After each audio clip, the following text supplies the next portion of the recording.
Greetings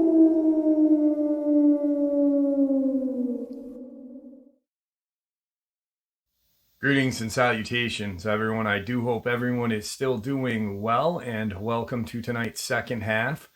We are getting closer and closer to Saturday Nightmares, live from upstate New York. That is our live stream, 12 a.m. Eastern Standard Time. I do hope to see you all there. We have a lot of fun.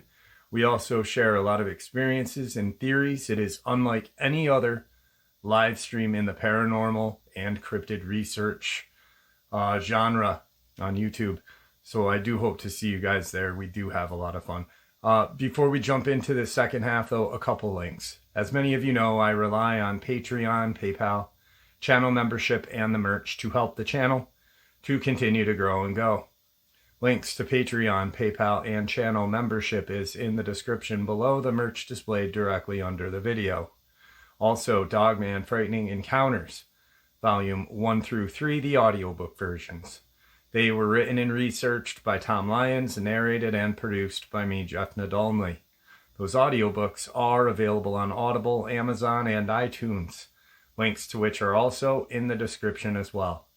And finally, last but definitely not least, if you'd really like to help support this channel to continue to grow and go, simply subscribe. It does not cost a cent. Click that like button, takes half a second. If you don't want to miss out on any of the informative uploads I put out daily, click the bell icon, and folks, please leave a comment and share the video. Why? Well, because all of these things really do help the channel to continue to grow and go. They definitely do matter, and they are appreciated. And with that, I have taken far too much of your time. Let's jump in to tonight's second half, shall we? All right, guys. Today I am with a good friend and subscriber, a gentleman that I've had on the show twice. He is here again, Lewis, and he is going to share an encounter with us that he had just recently, and another one, but he didn't really feel up to sharing it because it had just happened. And the way he told me was, if I can't believe it happened, how am I supposed to think other people will? So, guys, with great honor, I give you Lewis. Lewis, how are you? Doing okay. Hope you are. Good. Good. So, it's always a pleasure having you on. And like I normally do, I'm giving you the floor to share your encounters with us, my friend. Okay, thank you. And hello to everyone. I'm sorry it took me so long to get to this point to share this encounter. This is something that I hope no one ever has to go through. Because it affected me in a lot of different ways. I'm going to start out. I have a fenced-in backyard, and from the back corner of the left side of the house, the fence is 50 feet, and then it goes across the back, and it's 150 feet. And it has a fence gate in the center of it. And I was weed eating. It was before dark.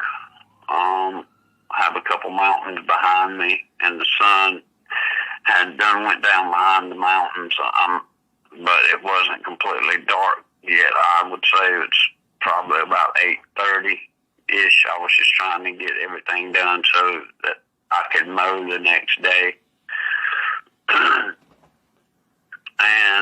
I was weed eating and had went down to one side and got to the corner that's the closest to the woods. And I have a wraparound driveway that I built that goes between the fence and the woods so that I can go all the way around my house. I built that when I moved in. I was weed eating, and the dogs, I have 3 dogs, have a dog named Roxy. She's a full-blooded red pit bull. She weighs about 48 pounds. I have another female, and her name is Pitsy, and she is a Rhodesian Ridgeback. And those dogs are from Africa, and she weighs about 96 pounds. They use those dogs in Africa to track lions. Really good dogs. And the other dog I have is his name is Bean. That's a funny name for him, but I got him from a friend that had named him. He was used to that name, and he is Brindle. He looks like a pinto bean, his coloring. And he's a pit bull too, and he weighs in at about 90 pounds. So Pitsy, she's the biggest, and she's really quiet. She's one of those dogs that's quiet, but when she gets upset, you know it. And Roxy, she's the smallest out of all of them, but she's actually the boss. But anyway, all three dogs were inside the fence and were at the corner and barking, just going crazy. Well, I thought it was maybe because of me weed eating, and the thought never come through my mind that, they got over that a long time ago. The weed eater never bothered them. They always would, just go away from it when I was weed eating. Well, the next thing I know, I have pressure being pushed up against me, and I'm facing the dogs. And when the pressure comes up against me, I try to turn around, and I only get halfway around. And it was probably about 40 pounds of pressure that was being pushed up against me, enough to where my upper shoulders were against the bar and the fence was being pushed in, the chain link. And from everything that's always happened here, and just with everything going on in the world today, while I'm on my property, I'm always armed. I had my Glock 21 45 caliber on my side in a belt strap on my right. Well, when I turned to face forward, I seen what it was. I knew what it was, but I didn't want to think about what it was. I don't think I was as much scared as I was angry at myself, because I let this thing sneak up behind me like that. And I didn't pay attention to what, the dogs were telling me right then. And so this thing was pushed up against me. And strong odor of urine. I mean, so strong, I burn your eye urine. And I was scared in a way. And the thing that bothered me the most is I could not access my firearm because it was pushed up. My right arm was down. I still had the weed eater in my hand. Actually, I had the weed eater in my hand the whole time this happened. Running. And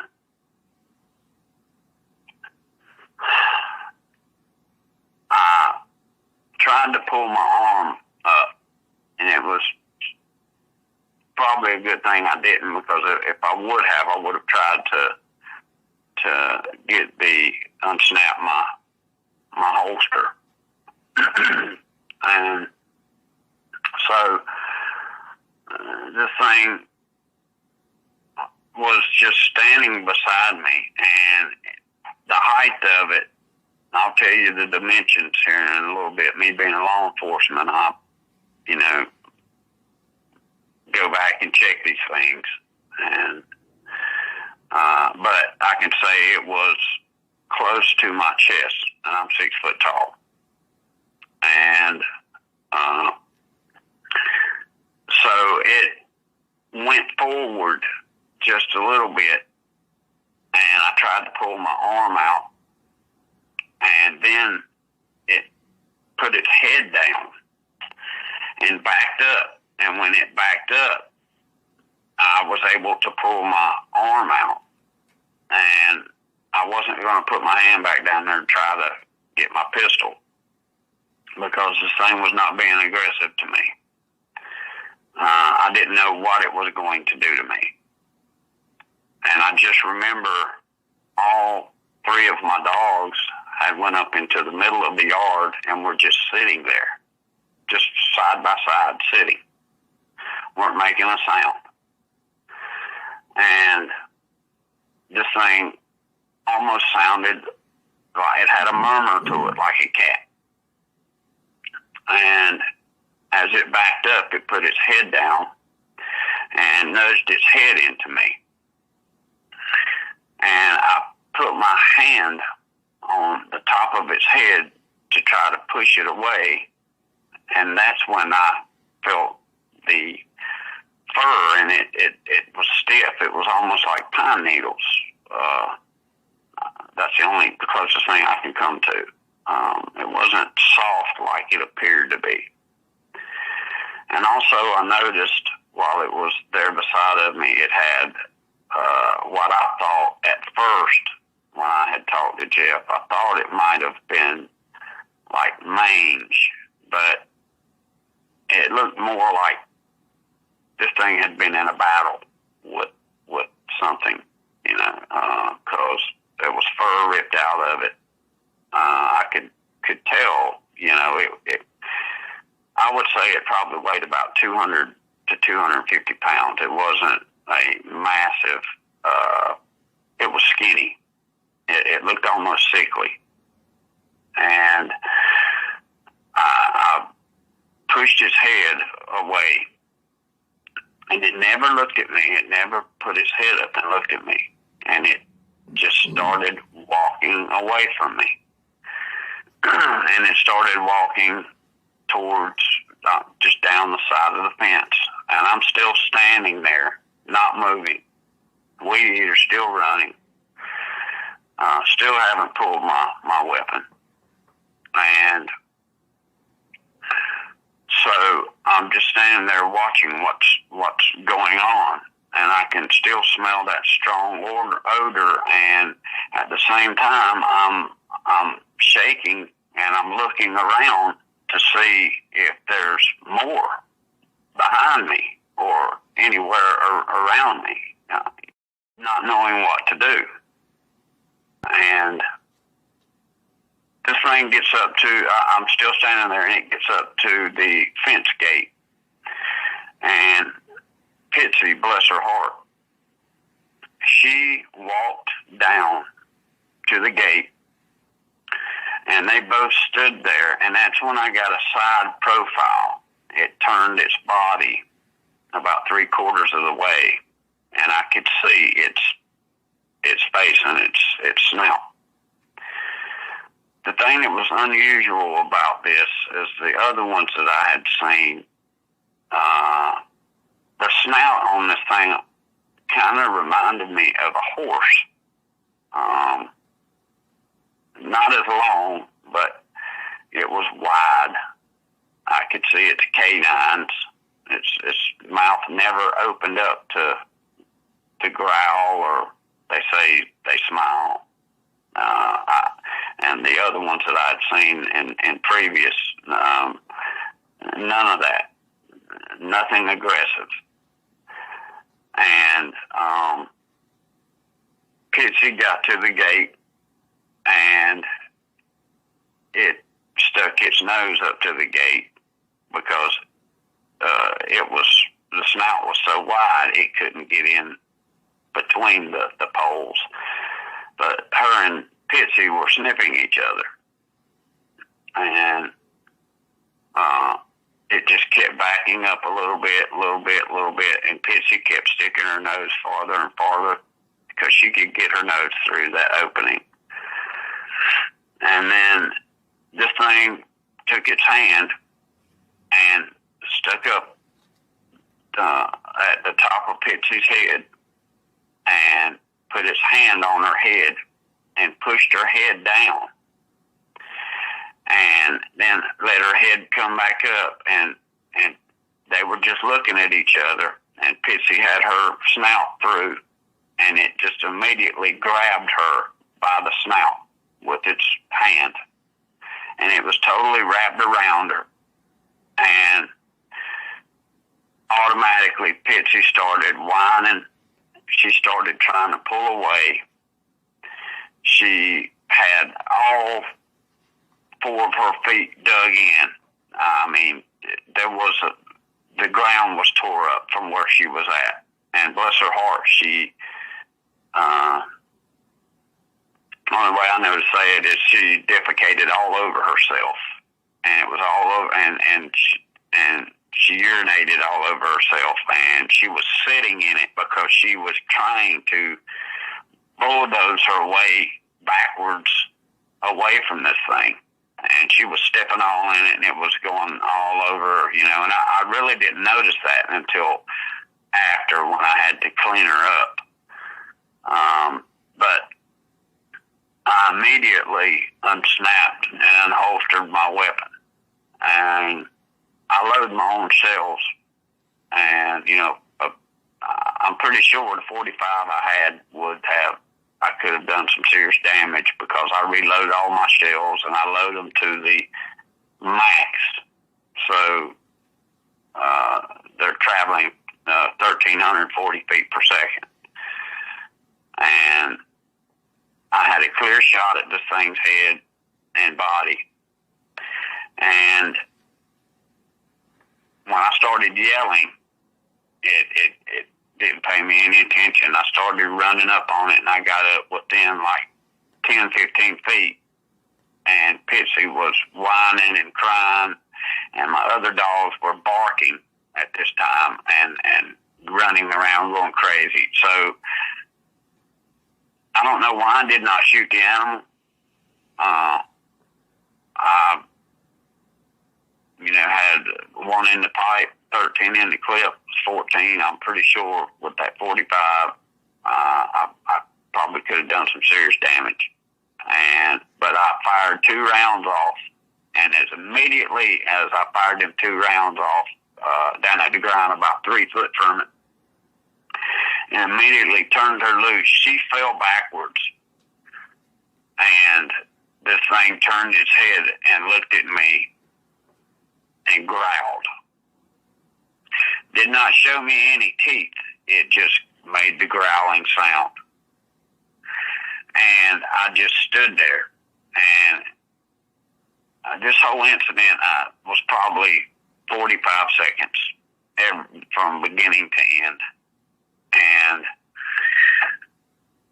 this thing turned, and another thing I noticed too, on the back of its left ear, there was a chunk taken out of its ear, like something had bitten it. Now, I don't know whether it was male or female. I didn't see anything to show me either way. It stayed on all 4s. But for some reason, I think it was female. Now, I'm not sure. I could be wrong. But it looked to be old. It did have some gray in it. And I don't know if it used to have maybe been a male that was dominant, and that's why all the chunks of fur was taken out of it. Maybe, there was a new alpha or something. I'm not sure. I really don't know what happened. But this thing turned and had its tail between its legs, almost like its feelings was hurt, and slowly walked down the other side of my yard behind my spray booth into the pines. and was gone. And I went, and keep in mind, I'm still holding the weed eater in my left hand, and it's still running this whole time. I mean, that's how I was so fixed on everything going on. It was like I had tunnel vision. And I could not believe what had just happened. And I went in and I put my weed eater down inside the fence and I checked Pitsy out to make sure she was okay. She wasn't injured anyway except for her feelings. I had to clean her up. She had feces all over her hind end and legs, and from where it scared her, I guess, so bad. It traumatized her. Now, I know now, usually when I would let the dogs out, they'd all, when I opened the back door, they'd fly down the stairs and out into the yard.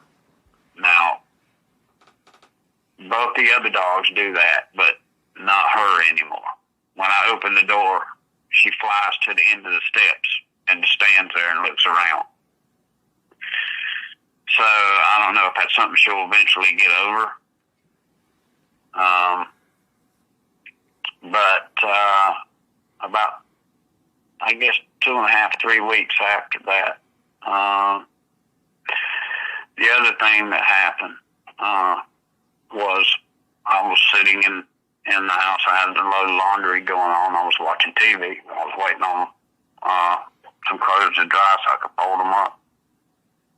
And I heard something hit my roof, and I got a metal roof on my house.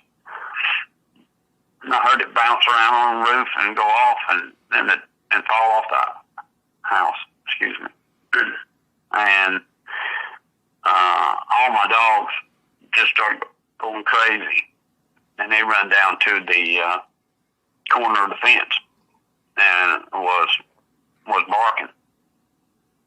Well, I walk outside, and I'm like, what's going on? Because I figured the dogs had, I didn't know that something had hit the house at that time. I just thought that I've got, and right now it's empty. It needs a liner. So I figured one of them had ran into the metal and it flexed or something. I didn't know what had happened. And they had ran down to the corner of the fence. And I started yelling at them, what are y'all barking at? What's going on? And I still didn't see anything at this time. And all of a sudden, a stick about 2 foot long comes flying over and hits the siding on the side of my house. And I look down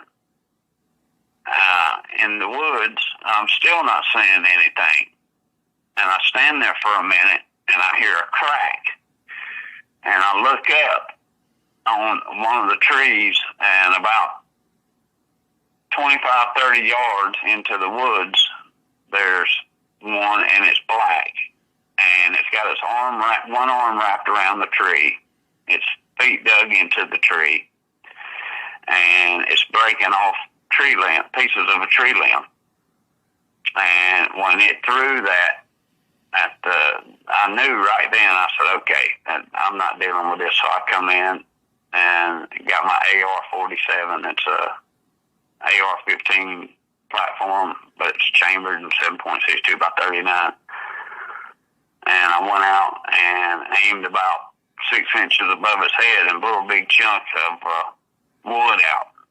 Now, this thing came down, this tree just slid down. It was about 30, 40 feet up in the tree. And this was a oak tree. And it just comes straight down. And when it hit the ground, it was gone. And that's the last thing that, I actually had happen here, right now. But those are a couple of terrifying encounters. I know the first one, I know the first one, when you reached out to me about 2 months back, because you and we've been speaking about 2 years now. And I know that the last encounter, when it pushed you against the fence, you almost didn't want to share it with me because you were still, questioning, did this really happen? And I mean, the dimensions of it, of what you said to me, was like 46 inches at the shoulders. And yes, at the shoulders, 46 inches in height, right below right at my chest level. And about 7.5 feet long. We're talking about something, if it stood up, 8.5 feet. Right. And, you were like... But it never stood up. Right. Yeah. You were like, if I can't believe this happened, how the hell am I supposed to think that anybody else will? And, just by coming on those 2 times, you've dealt with it, and it slowly came out. I'm glad you were able to share it with us. But it's a very bizarre and crazy encounter, because it was almost like it reached out for you to notice it. Yeah. With no reason, with it, and it's got a large bite behind its left ear. It's a very strange encounter. And I like how you said that when you touched it, its fur felt like pine needles, because the guy in Virginia, when the farmer guy shot one and he went and visited it, he said he touched the fur and it was not soft like what you'd think. It was like getting poked. And I used that exact scenario. I was like, well, was it like, touching pine needles? And he goes, exactly, like you're touching a Christmas tree. Yeah, exactly. And I remember that one woman that says she ran into him and it felt like her, I think, father or grandfather's beard. Yeah, from England, yes. Yeah. And, I was the first one that told you. Hold on, sorry. Got a thing going on right here. All right, guys, sorry I had to hit pause really quick. That was a storm warning.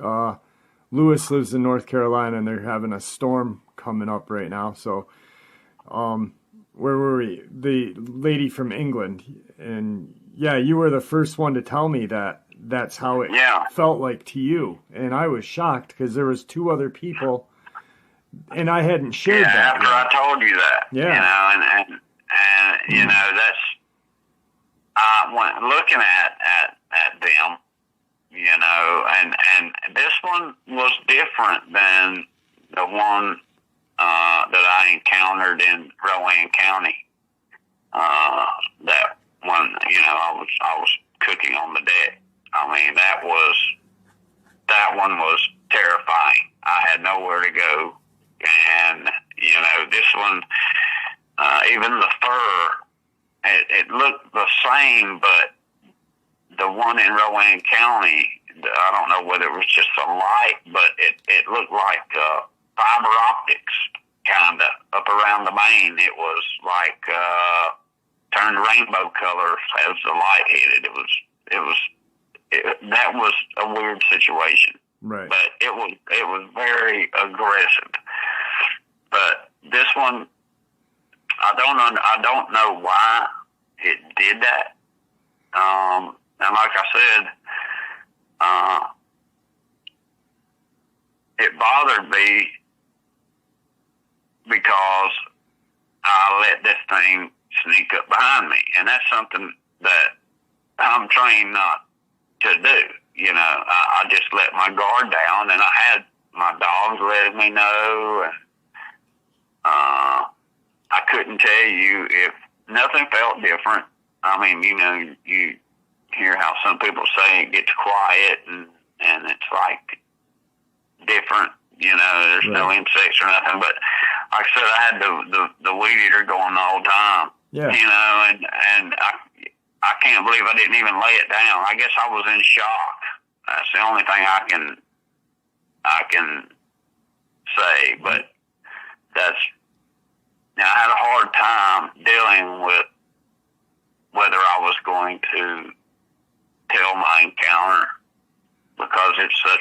crazy encounter. Yeah. And another thing, I washed my clothes twice and could not get that smell out of my jeans and my T-shirt, and I had to throw them away. I could not get that smell out. Did the stench stick around your yard for a little bit, or was it? Oh yeah. It was. Oh yeah. Yeah. Same with Pitsy. Yeah. You know, I ended up washing her with putting tomato juice on her, like they say for a skunk. But the final thing I did was wash her in Dawn dishwashing liquid, and that seemed to take care of it. But it would not take it out of my clothes. Right. I mean, this thing was pushed up against me really hard. And the thing about it, it was almost like it wanted me to give it attention, like it wanted me to. That's the thing that really got me. You hear about these things, you know, and being so vicious, and you know, I've seen that side of them. Now I don't know why it did that. It could have been dying. I don't know. I mean, it looked pretty bad, but I'm sure if it wanted to put an ass whooping on me, it could have. You know. Yeah. But there was something else I wanted to let everybody know. You hear people talking about all of their hands, their front paws. There's like hands, and they look like raccoons.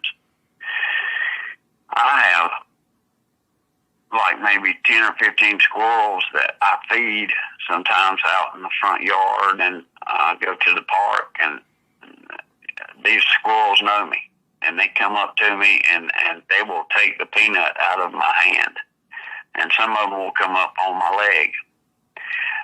And looking at the squirrels' paws and arms, they look, that Dogman or woman, whatever it was, it reminded me more of a squirrel than a raccoon, because of the claws on the squirrel and the way the hands was made with the knuckles and everything in the squirrel's hands.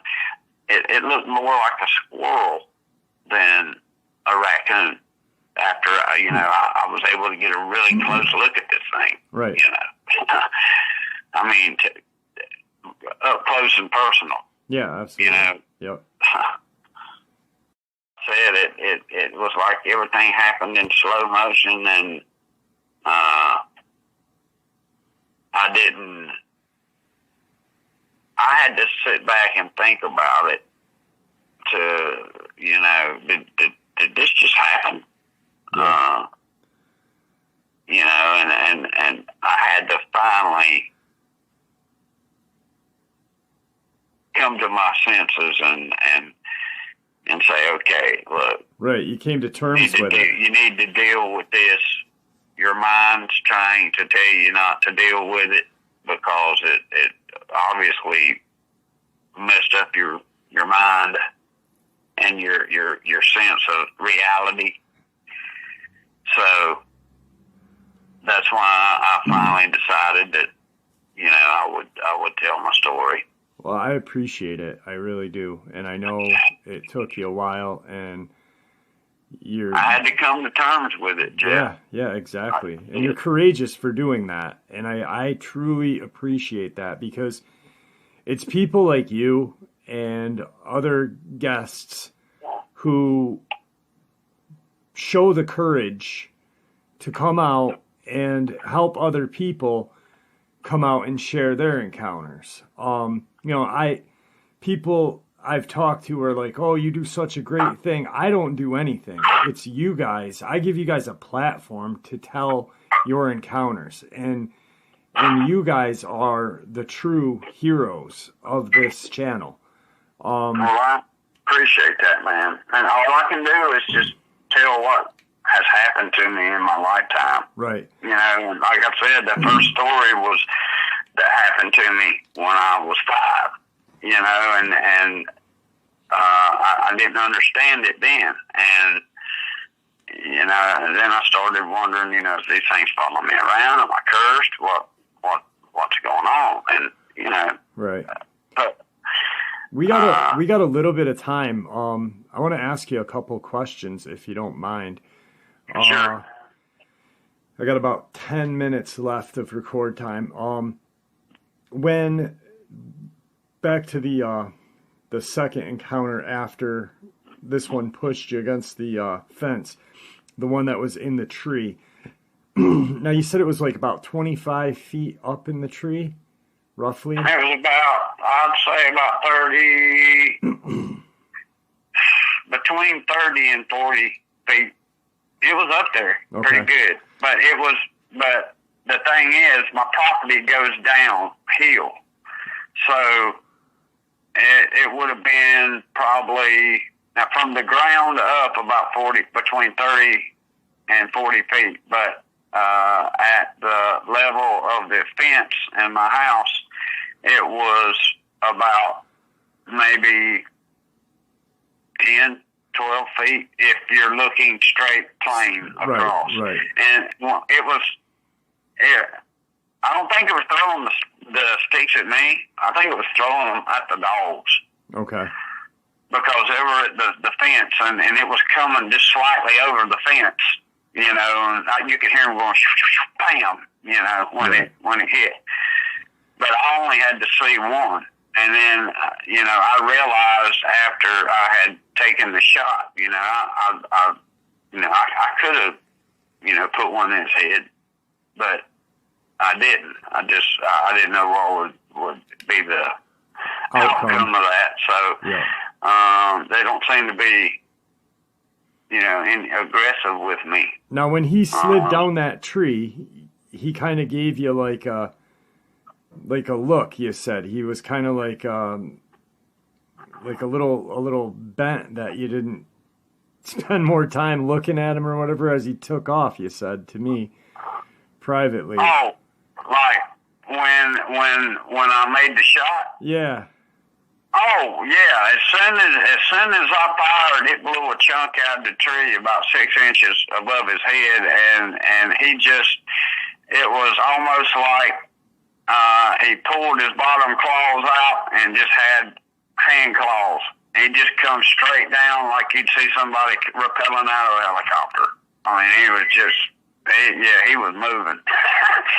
He had like he didn't want nothing else to do with that. He had like a look of disappointment or something like that on when he took off. Well, he looked at me. It was not really a disappointment. It was like a surprise. Right. You know, did he go the same way? I don't think he knew I had a weapon. Right. You know, I think what happened was, you know, because I ran back in the house after the second one. You know, the first one hit the roof, and the second one, you know, hit the side of the house. And that's when I was out there and seen it. And that's when I run in. I'm like, oh no, this ain't gonna happen. Did he go the? That's when I come in and got it. And when I fired, it was like it gave me a look of surprise, like, you know, he just, his head went directly at me, and I mean, he was already in the slide mode when that happened. He was coming down. Now, did he take off? I think he actually knew what had happened. He heard the gun, and I'm sure he got some splatter from tree bark, but yeah, he was gone.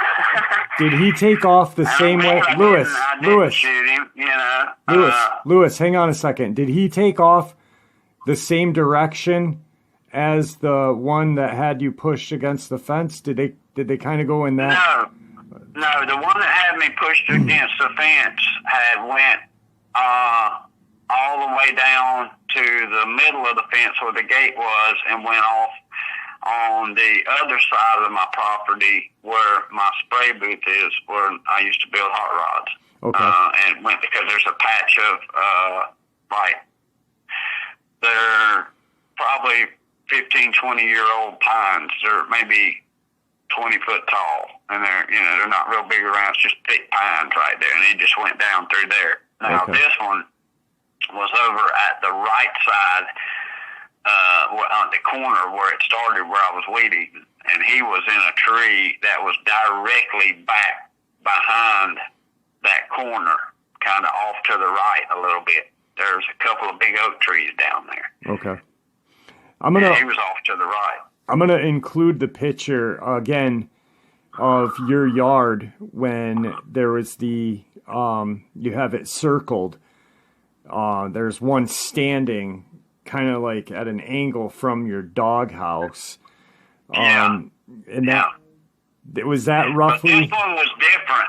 Right. Okay. That one had, it didn't have the dog legs like these other ones. This one had legs that looked like a human, like a Bigfoot, kind of. It didn't have dog legs. And he was big. He was a big, good size? Oh, he's the biggest one I've seen. All right. I would say he was probably 9 foot tall, probably weighed about 450 pounds or more. He was a big boy. Yeah. He had a huge head. And you can see his nose in that picture. Yeah, you can. You can. I'm going to, when I make it the thumbnail for the video, I'll blow it up a little bit so you guys can see it. You've had quite the active life with these things. The one story, I'm gonna put the links into Lewis's other appearances on here. The one story that I encourage everyone to listen to is all of them, of course, but when he was a police officer, and I'm so fascinated by that one because it just makes your brain just start going and thinking about why they were there and what would have happened if someone had gotten out of the car. And,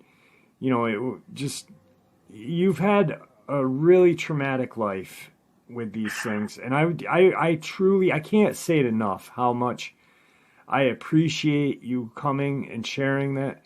And I commend you. And you're a very brave gentleman. And thank you. I thank you for your service. I've done a lot of things. I used to race motorcycles professional for Honda. Yep. And in the mountains one time, I hit a mountain lion while I was running about 50 miles an hour, flipped me over the handlebars and killed it. Yeah, while I was in the middle of a race.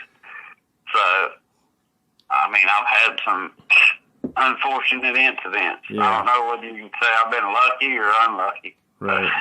Well, we're coming up on time, buddy. Thank you again for coming on. And would you like to say a couple last words to everybody before we let go? Yes. Thank you, Jeff. I really appreciate your time and dealing with me. And thanks to everyone out there that's took the time to listen to my encounters. Like I said, it was hard for me to come out with all of them, but this one was the hardest. But I think everybody should be told that these things are out there. Yeah. I'm proof of that. I have no reason to lie. And my credibility is on the line because I'm sure some people know who I am. Right. But I want to tell everybody thank you and have a good night and God bless. Thank you and God bless. I'll talk to you soon. All right. All right. All right, folks. This is part 2 of the interview I did with Lewis.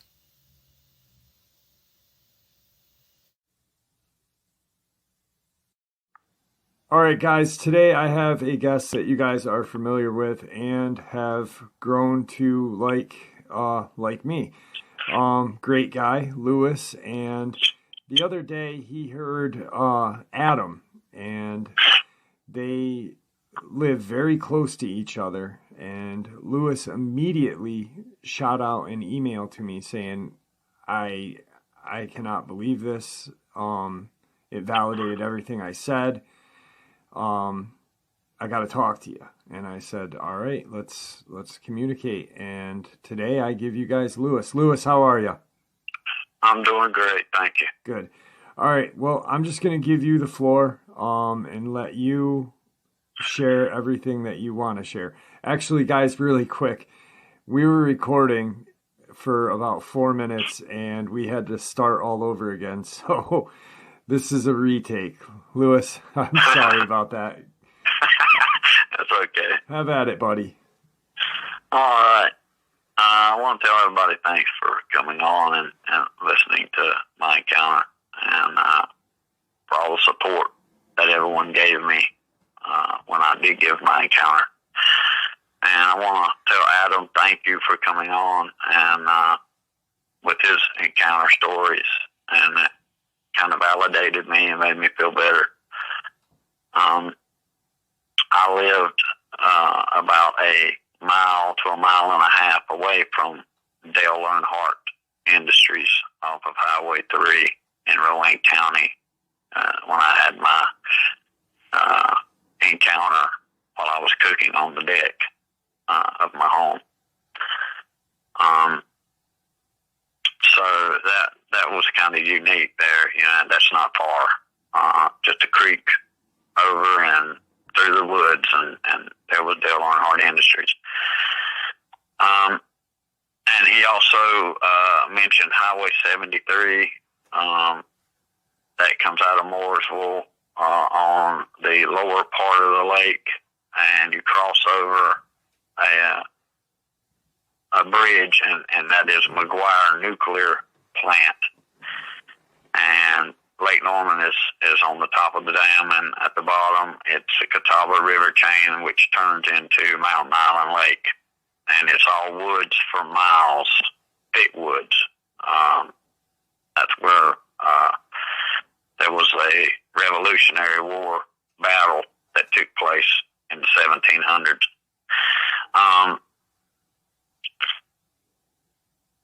What has happened to me since, I had 2 loads of dirt that was brought to my home. I have a wraparound driveway, and I had to have it put there. I'm trying to rebuild the back of my home, some brickwork and some water damage where it had washed out. When the dump truck driver delivered the second load of dirt, it was still light outside. It was starting to get dim. And he noticed one of these creatures down in the woods, and he was like, "What the hell is that?" And I was like, well, what are you talking about? Because I didn't want to freak him out, because I knew he was going to bring me some more dirt if I needed it. And I said, "What did you see?" And he said, "Something big and black." And he said, "It looked like a big wolf." I said, "Well, I know there's wolves around here." And so anyway, he left. And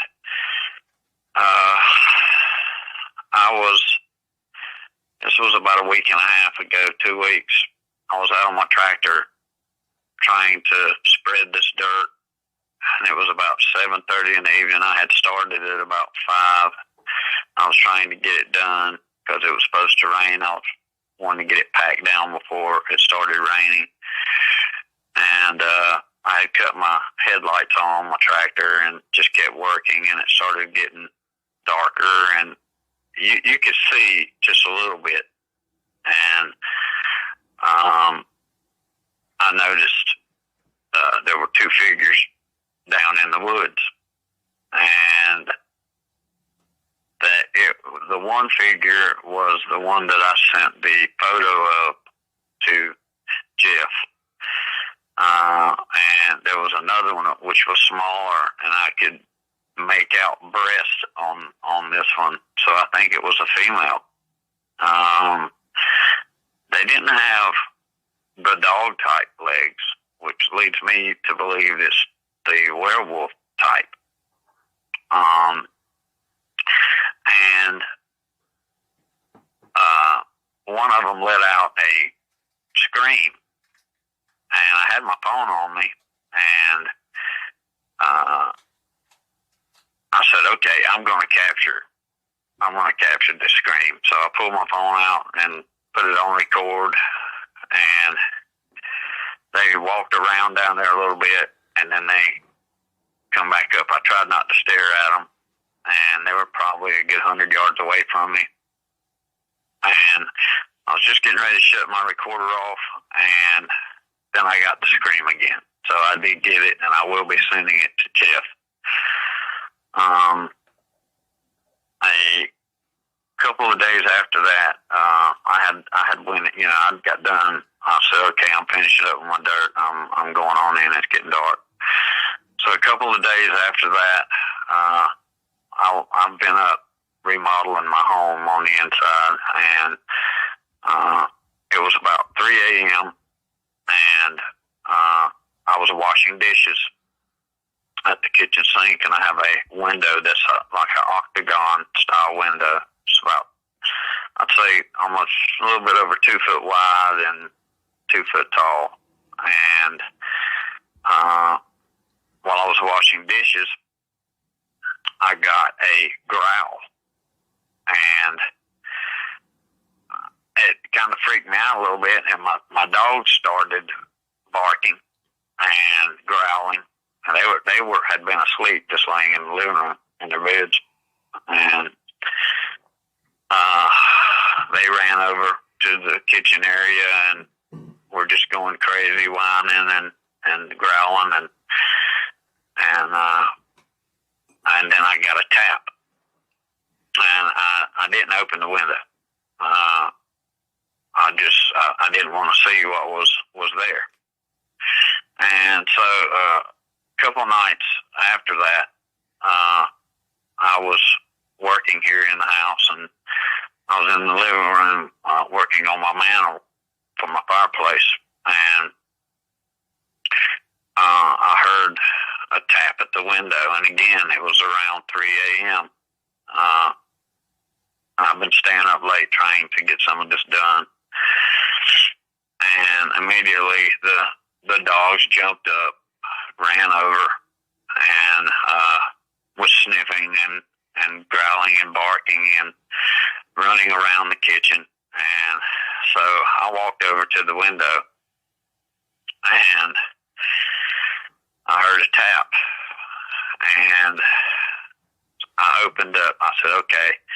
No, I'm sorry. I took my hand and tapped on the shade, and they're wood shades. And when I did, I heard a growl again. And so the dogs are really going off now. So I opened the window up slowly. It's got the little twist rod, and like I said, it's made of wood. And there, staring me in the face, was the hugest thing I've ever seen in my life. From a distance, I knew it was big, but I didn't realize exactly how big it was. His whole head filled up the window, and the window is like 7.5 feet off the ground. And I could tell it was bending over because I could see the way that its head was positioned and the arch in its back and its mane. And we stared at each other for just a minute. I'd say probably 20 seconds, no facial expressions. I could see his fangs in the front, and he had yellow eyes. I did notice that the eyes had not a dot, but like a snake. It's like a black slit that went not all the way down through the eye, but about halfway from the top and from the bottom. They were not circles. And we continued to stare at each other, and he smiled at me from one side of his mouth. I think that's what he was doing. So when he did that, I had told my dogs to hush and everything, and he was watching me as I pointed my dogs off to the living room to their beds, and, you know, they walked away. They were growling, but they walked away, and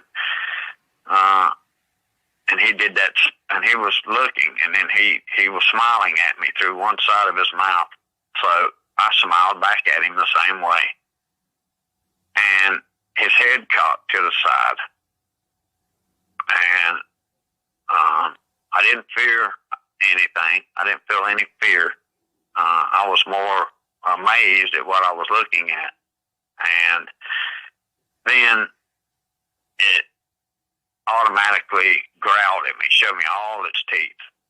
Well, when it did that, I did the same thing back to him, showed him all my teeth, and growled back.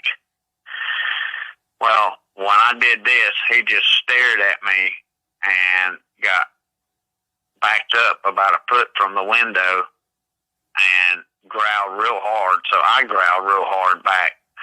He showed me his teeth, and then he took off out into the middle of my yard and run like 2 circles around and bluff charged my window, growling at me again, and I growled back. And then my dogs were going crazy again, and he started walking off, and he turned his head to look back at me, and I went ahead and shut the blinds. And I went and got my weapons because I didn't know what was going to happen. And so there was something else before I go any further. There was something that I forgot that I had left out. Me and a friend of mine a couple of weeks ago, he had bought a new dirt bike, and on my property, I used to race, and years ago I had built a motocross track on about 4.5, 5 acres of my land. And it had jumps, triples, and everything, and it's all grown up now. So me and him, he'd got a new 450 4-stroke, and me and him had went down there, and he was on his bike, and you know, I told him I needed to change shoes before we went down there, but actually I came in and got my weapon, and I did change shoes, and we went down there and went around, looked at part of the track that we could get to. It was all grown up, and he said, you know, if you don't mind, help me, we can take the tractor. And I said, yeah, I'd like to get another bike, and, you know, maybe that'll help my health to get down here and ride again. And so we were checked everything out. We had no problems. So the very next morning, around 11 o'clock, I walked down in the woods. I did have my pistol on my side, my 45 Glock, and I went down to the little stream part. It used to be a pond that I had built, but I had to drain the lake because the dam was leaking, and now it's a stream that comes through there. And the water's fairly shallow, and there's a lot of quartz, and sometimes I go down there, I can find gold dust and little nuggets. So I was down there, and I was down there for about 15 minutes, and there's embankments on each side that's about 10 to 15 foot high. And I was right at the very start of where the water comes around the bend from my property. And all of a sudden, there was a growl, a deep growl. And I unsnapped my pistol and pulled it out, and I was squatting down, and I set it on my leg. And then there was another growl from the other side, and I was terrified then. I really didn't know what to do. So I got up, I holstered my pistol. I was looking around both times that the growls were happening. I never saw anything. and it sounded like they were 5 foot away from me, but I never saw a thing. And I just walked up out of the woods onto my off of my property, you know, in the woods, and come up to my house. And that's what happened there. Now, to get back to when he was in my window, now this has I think it was the very next evening. I've got a 6-foot fence to keep my dogs in the back, and it's 9 foot now because I have taken and put electric wire around with it's like cattle wire, and it's electrified. And that night, the lights dimmed in the house, and I heard a yelp and some commotion. And then the next day when I went out, the wire was like pushed down. There was some broken branches. I think what it did was it touched it and it lit him up, and he hit it and it shorted it out. It had blown a fuse. So I fixed it and I put a new fuse in there and rerouted the wire a little different. But it has been to my window at least 3 times since. Not every night. I had it come 2 nights in a row, and then it would skip a night, and then it'd come back the next night. And I heard it last night. I don't know if it's going to happen again tonight or not. But it's tapping on my window, and if I don't go open the window, which I'm not going to, then it'll growl, and then my dogs go crazy, and I just won't open the window and just leave it at that. I just think that it's better off for me not to look at him anymore. I don't know if that really ticked him off, if me staring him down or what, but kind of let sleeping dogs lie, no pun intended. But that's where I'm at right now, Jeff. Right. No. I'm hoping that it's not going to come back. I don't want to do anything rash to these creatures or anything, but I'm kind of fed up, you know. Yeah. And also, I have a couple other friends that I'm trying to get to come on, or at least write in with their encounters. I've got a friend that lives about 4.5, 5 miles away from me, and he owns at least 1,000 acres, if not more, of old family property farm that's been his family for a couple 100 years. And he actually had one of his horses, and it was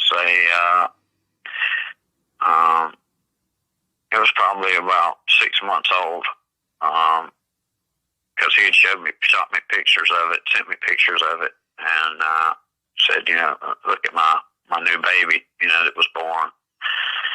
And in the field where he had it, he noticed something that was stalking it. So he grabbed his rifle, and this is somebody that's not going to lie to me. I've known him for years. And he grabbed his rifle, and he jumped on his other horse and chased this thing down through the pasture to the edge of the woods. And when he got to the edge of the woods, he started to turn around and to go back home. And when he chased this thing, it was on all fours. And when he started to turn around to come home, he heard a growl and looked back, and it was standing on 2 legs. And his words was, I steadied my rifle and I put a round through that son of a bitch's head, and he dropped like a rock. his exact words. And I asked him, I said, well, did you go over and look at it? And we did. He said, I seen half of his head fly off. And he said, but I didn't want to get close to it. He said, I've never seen nothing like that in my life. And and he told me, I can't remember if he said it was the next day or the day after that, he had went down there because he never seen any buzzards or anything flying around. And he said usually when he has a calf or something die or something on his property, he has buzzards, but he never seen any, and he went down there and it was gone. And but he knew that he had killed it, but he didn't know what it was. So that's everything that's happened to me since. Yeah, that's. And you guys live in some strange. You guys live in some strange area. Adam, it was cool that Adam reached out to validate what you had to say and share those encounters with us, because that added validation to you, and I know that made you feel good, because you've been holding on to these encounters and tell people, and people just mock you or kind of think you're crazy. Yeah, because people think that you're crazy. Yeah, and you're telling them exactly what's happening, but it's in your mind, and you're like, do I tell anybody, or do I just keep my mouth shut and just hope it never happens again? Or you can't think straight, because these things aren't supposed to be around. And I've actually seen. I know this is not a Bigfoot channel, but I've actually seen a Bigfoot before. And it was not aggressive or anything. It was when I was hunting one time, but it just looked at me and then turned around and walked off. Right. And I got out of the woods. That was it. Were you? I knew they were Bigfoot, but I never, knew that creatures were like this. Yeah. How close to your house? I mean, because I really don't have a preference. I mean, I know there are Dogman channels strictly, and then Bigfoot channels strictly. An encounter is an encounter in my eyes. It's just something that we were told that doesn't exist. How close to you or close to your area were you when you saw that Bigfoot? I was in Uwharrie National Forest. Okay. That is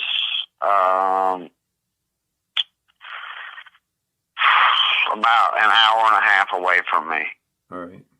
Yeah, if you I would say about an hour and a half. You got to go through Mooresville, and it's up Highway 49 going towards. If you keep straight, you would go towards Raleigh or to the zoo, North Carolina Zoo. All right. If you don't mind, would you care sharing breaking that down for us, that story? Well, what happened was it was kind of crazy on how it happened. I had went to go hunting, and when I got up there, I left my house at about 4:30, and I wanted to get up there before it was light. And I had a flashlight with me, and I got out. I parked my vehicle, and I got out and was walking through the woods with my flashlight and my rifle. And I guess it was about 5:45 then, close to 6 o'clock. It was still dark. And, it was cold, wintertime. And so I'm walking through, and I get probably 500 or 600 yards back into the woods, a place that I know that I hadn't been into in the daytime. And it's going to sound kind of crazy, but what ended up happening was I was walking through the woods with my flashlight, and all of a sudden, something snorted so loud, made a loud noise, and it scared me so bad that I turned and ran slap face first into a tree, dropped my light, dropped my gun.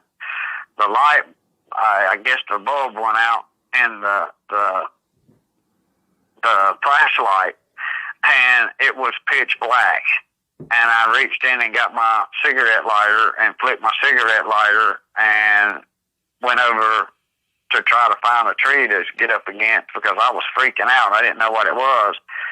And all of a sudden, when I went around the tree, there was a monster buck that was laying there at the tree that had snorted at me. So the buck scared me half to death.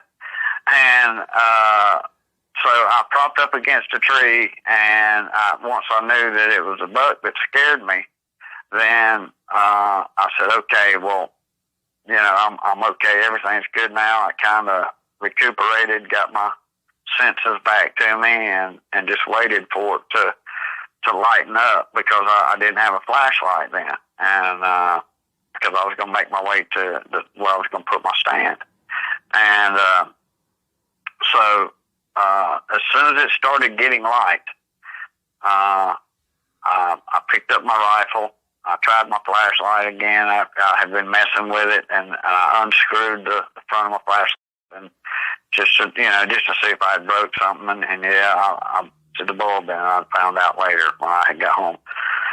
But I walked about 100, I'd say 150 yards through the woods, and then I started smelling this terrible smell, and it almost smelled skunkish, and like garbage, kind of like rotten garbage and a skunk.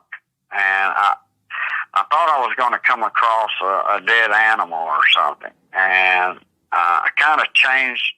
The way the wind was blowing, I knew that it was coming from that direction. So I said, okay, well, changing plans. I'm going to go over to the right, and I can go around that area because I wanted to get up by where the river come in, because there was a water source there, and I knew there, I had bagged a couple right there before. And I kept walking, and the smell just seemed to linger. And I'm like, okay, this is crazy, because I had walked about 100 more yards. And as I'm walking, I see a figure about 100 yards up in front of me, and it jumps behind a tree.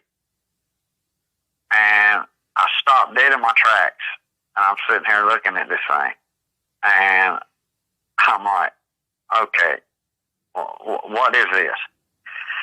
And I said, it's got to be a Bigfoot, because Bigfoots has been sighted up there. I mean, there's a lot of history up in that area in Uwharrie of Bigfoot sightings. And so I stood there for a minute, and I seen a hand come around the tree and its head come around the tree, and we just stared at each other. And then he stepped out, right out in the open, and I'm sitting here looking at this thing, and its face was flat. It had a flat forehead. It had a big nose. I remember that. And it was like a medium brown color. The hands kind of looked like a gorilla's hands. Kind of, they were dark colored. I didn't really get a good look at his feet because there was leaves on the ground. And I would say it was probably about 8 foot tall, maybe 9. About 450, 500 pounds, I guess. I mean, it was huge. And so I just started backing away, and then it turned and walked off. And I decided that I wasn't going to hunt that day. So I, walked back to my truck, and that was it. Wow. Yeah, I can't blame you. Because I knew these things had existed, and I had family members, that had seen them, years ago. Right. And I had always been into the boggy creek stuff, and I've got a book that my mother had bought me when I was like 7 or 8, and still have it, and it's called The Legend of Bigfoot. And I still have that because I was intrigued by those. But if it was only them, because I think maybe it's like they're more humanly than these werewolves or dog men, and their temperament is a lot different that I can tell now. Maybe I haven't come across an aggressive one yet, because I've heard that there are aggressive ones out there, and I've heard stories of aggressive ones, but they seem to only throw rocks and stuff from people I've talked to that's had encounters, throw rocks at them. And I've actually been camping before at a campground, and at the what's the name of that lake? It's up Highway 64, Lake Jordan, best crappie fishing place in the world. And and they have a whole bunch of campsites, but it's a heavily wooded area. And I remember me and one of my friends were camping in a tent up there, and rocks were being thrown at us. And he thought that I was throwing rocks at him. He's like, "Man, why you keep throwing rocks at me?" I'm like, "I ain't throwing no rocks at you." And one come by me, and because I had my back turned to him, and I was like, "Hey, you don't need to throw no rocks at me, man. I wasn't doing that." He said, "I didn't throw no rocks." So we both stood there and looked at each other, and there was rocks coming from in front of us and behind us, just little rocks. And we were trying to figure out where they were coming from, but we never seen anything, and it was just weird. But after we left and I started hearing the stories about rocks being thrown, then I'm like, well, that had to be what it was, even though I didn't see them. Right. Never smelt nothing or anything, but yeah, I mean, who would throw rocks at you? Absolutely. I mean, and the closest person, where we were probably 500 yards away. Yeah. And, they were, we knew they were at their campfire, and they were all sitting up there, and somebody was playing a guitar. So, we knew they weren't doing it. So we were like, this is crazy. Yeah. Sasquatch is definitely the culprit for the rock throwing. Yeah. The gentleman that I had on last night, he and I spoke for a little bit after the interview, and we were just talking about, Sasquatch stuff and Dogman stuff and other stuff, paranormal and conspiracy theory wise. But we got on the topic of, I forgot the name of the YouTube channel, but he's a hunter. It's not Steve How to Hunt, by the way, guys, but he just has a hunting channel, and they were looking at this beautiful lake, and all of a sudden rocks are getting tossed at him and the lake, and there's nobody for miles around, and he didn't know what the hell was going on. It was, and he shared. Was the YouTube channel How to Hunt? I just said no. It was not Steve How to Hunt. I'm sorry. No, that's all right. It was nothing to do with cryptids at all. It was just a strictly like a hunting channel. It was a smaller channel, but not he. I think he had less than 50,000 subscribers, so he wasn't big like Steve, but bigger than my channel. But he didn't have anything to do, and that was the craziest part, because he had nothing to do with cryptids at all. And they were looking at, it was like a nature channel, almost like hunting, fishing, natural world or whatever. And these rocks are getting chucked at him, and he's like, what the hell's going on? And he's looking around and panning in and out, and they couldn't see anything. And he continued the video as the rocks were getting chucked. It was pretty crazy story. So, but wow. yeah, I really enjoy having you on, Lewis. You're Well, thank you, Jeff. a great guest. I really hope that you can get those gentlemen that you know to share their encounters with us. Even if they don't want to come on, let them know that, you know, I respect their anonymity. I won't even say their name. I'll make up some name. If they don't want to come on, I'll narrate it. But, you know, it's just really interesting that in your neck of the woods. I think one of them I can get to come on, possibly. Yep. Okay. But the other, I know he will not come on, right? Because he's an older gentleman, and I might be able to talk him into sending in an email. Well, even if he could just share the entire story with you, and you could tell it, you know, like as a story that you heard from your area, because, you know, now we have you. And now we have Adam's family. You know, there's 4 other encounters in your general vicinity, on top of another person that I know that lives in North Carolina, who is, they are a cryptozoologist researcher. You know, she goes all around and pretty much goes all the way up to the Great Dismal Swamp and down, you know, and it's just something's going on in the South. There's a lot of hot spots. I've said it and I'll say it again. You know, it's Virginia, North Carolina. Well, Virginia and North Carolina are connected. You got Tennessee, Kentucky. It's just Mississippi. It's something is just really strong there for the Dogman and Sasquatch. Another thing I brought up is we were talking, Mark and I, and he was like, you know, we just kind of found it funny because Dogman, like you said, I didn't know what Dogman were. I just thought of Sasquatch. And I was like, you know what's weird is, because we got on conspiracy theory, I was like, you know what's weird is that I think the government really did just hide these encounters because the LDL happened.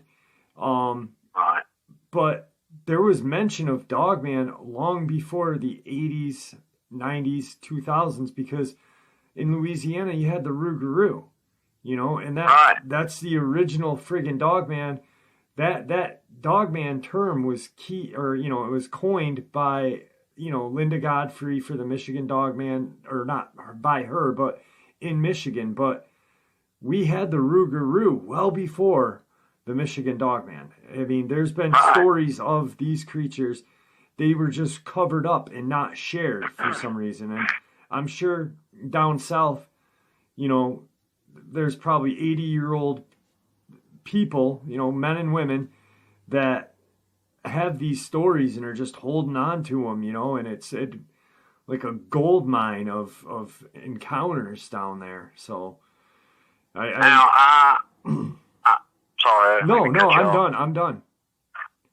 I know that my first encounter, but I didn't know what a Dogman was, you know, when I was 5, when I told you about, you know, that, and it was whitish gray, and, you know, my mother thought it was the devil. Yep. You know, I mean, that's what she thought it was, and you know, and it was kind of like I had forgot about it over the years as I got older, you know. Yep. And then she shared that, you know, with about what happened to my grandfather. Yeah, your grandfather. In Bessemer City. And then there's 2 other things I was thinking about that I had thought about and I meant to share with you. I remember my grandmother, she lived in Charlotte, but it was a place that was wooded then, and it was a heavily wooded area, and she used to have a store. and a little country store. Yep. And across the street from her house was all woods.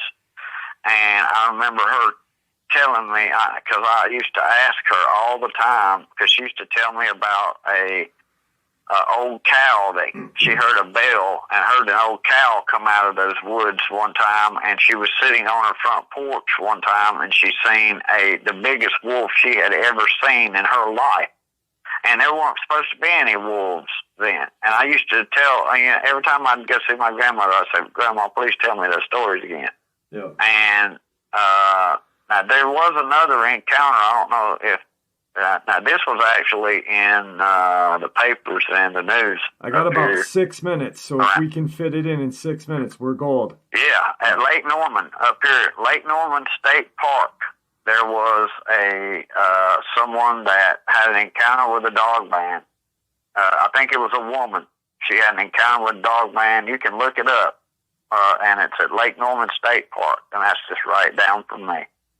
All right. You want to give us the gist on that in 6 minutes, quick? If you remember. I really don't know all about it. Only thing I just read is the woman was, you can drive through the state park. It's heavily wooded, and there's campsites. You can't bring campers, no electricity, no nothing, and it's right, that covers the upper part of the lake, and it's real thick woods. There's no houses right in that area.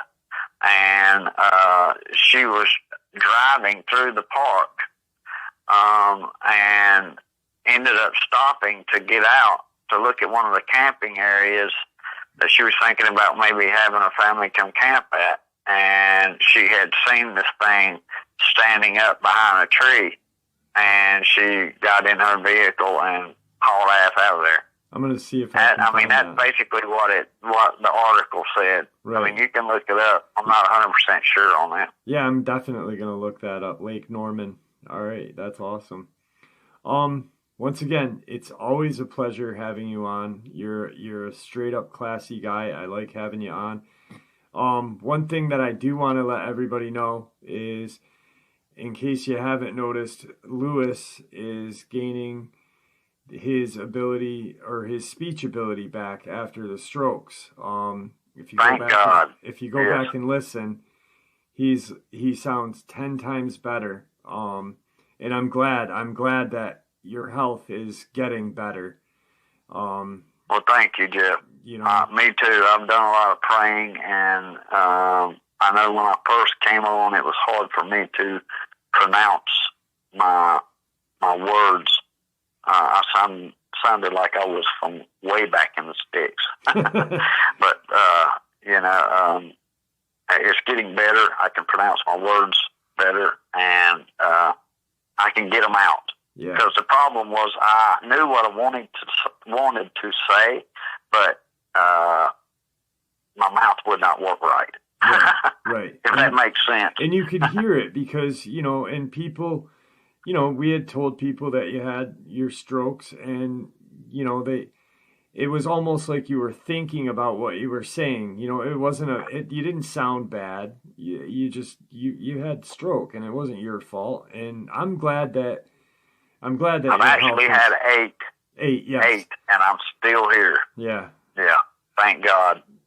Definitely. I thank him every day that I wake up and I go to bed. Yeah. I'm really glad Thanks for having me on, Jeff. Thank you for coming on tonight. I appreciate it. Have a great day, and God bless, all right? All right. And thanks, everyone, for listening to my encounters, and thank you again, Adam, if you're listening. I'm pretty Good sure night, he everyone. is. Good night, buddy. During this whole time, while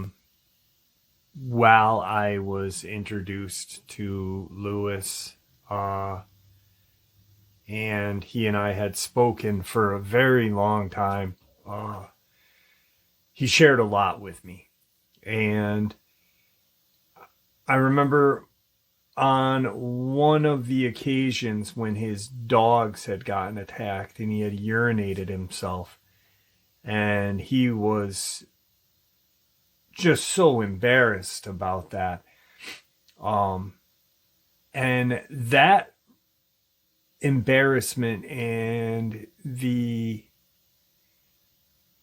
information that he shared with me at that time, I started to theorize on some things. Like, maybe that's a natural reaction when we as humans get scared. We urinate maybe it's to mask that scent of fear, and once again, it's a theory. I don't know. I'm not a scientist. I'm no expert on anything. I just theorize, speculate, and research and interview people. I'm, far from an expert. But I think that may be a very big possibility of why when people are afraid, they urinate themselves, just to mask that scent of fear from whatever. And maybe it is something ingrained in our species since, time immemorial, that when we were battling creatures, with only a stick and a rock as a weapon, I don't know. I know that this man has gone through a lot, the experience with his wife, the Dogman coming up while they were barbecuing, and then his wife never being the same after that. And Dogman being in his life at such an early age, his grandfather's life, and it's unbelievable how these creatures affect families and lives and take up so much time in someone's lives. It's almost like, they do become imprinted. And I hate stealing any kind of lingo from cheesy ass Hollywood movies like Twilight, but maybe they do imprint on people, and there's some sort of, fusion. I don't know. Once again, I'm no expert. Just an idea, a theory. And then his wife taking her life after having that experience years later. And he truly believes that she never mentally healed from that experience. And a lot of people don't. I remember there was an experience I had heard where there was two girls in New Jersey, and two black girls from the not inner city, but not rural area as well, but city in New Jersey, and they were sisters, maybe a year or two apart, and they both had an experience together with a Dogman. They both saw this creature. One sister became obsessed with finding out as much information, as much research she could do, and the other sister completely isolated herself, always had the idea that it was going to happen again, and never put herself in that kind of predicament to where she would ever see one of these creatures again. People deal with it differently. Even sisters who grew up together and, were so similar have the same experience and have different outcomes. Crazy. Guys, I hope you all enjoyed this upload as much as I enjoyed sharing it with you. It was great hearing it again. I really wanted to talk to Lewis about a couple of ideas that I had, and I also wanted to check in on him, and I hope he is all right. like I said, I know his health was declining and he was getting up there in age. So last time I talked to him was about 2 years ago, and he was selling his property. Anyway, guys, your support is what continues for this channel to grow and go, and honestly, what makes it special. And when I say that, it is right there and right what we just heard. Why it is special, because this man that we just heard was so embarrassed and so scared that he did want to share for a very long time and never could until he found this channel. And it's not me, it's you guys. It's the welcoming, the respect, the community that you guys make for others, which is awesome. And there you have it, folks. I do hope you all enjoyed this second half as much as I enjoyed sharing it with you. I'd like to thank you all for supporting the channel. It is, after all, your support that helps this channel to continue to grow and go, and what gives us all a place and a chance to share our experiences and theories judgment-free. Everyone is simply treated with the respect that we deserve. Please stay safe, happy, healthy, and ever vigilant, keeping an eye on our children, pets, family, and our friends. These creatures are real. These events have happened.